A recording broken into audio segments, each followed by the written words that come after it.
Znači, To je signal. Odmah signal. Dakle, kada zlatni orao lovi vuka, on izoluje čitavu buku i traži signal. Da bismo lovili idealnog klijenta koji može biti jako profitabilan, moram da imam ljude u prodaji koji su trenirani i učeni da hvataju signal. Ako vam neko kaže, Georgi, mi smo jako zainteresovani za to čime se vi bavite, a nam treba više informacija. Iz desne ruke odgovor koji je već navika. Ponuda.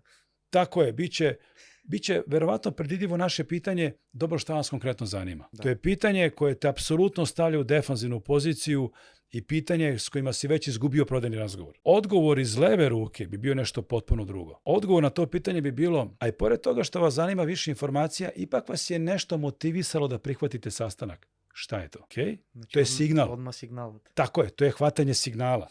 Jer niko ne dolazi na prodajni sastanak kada ne zna ništa o tebi.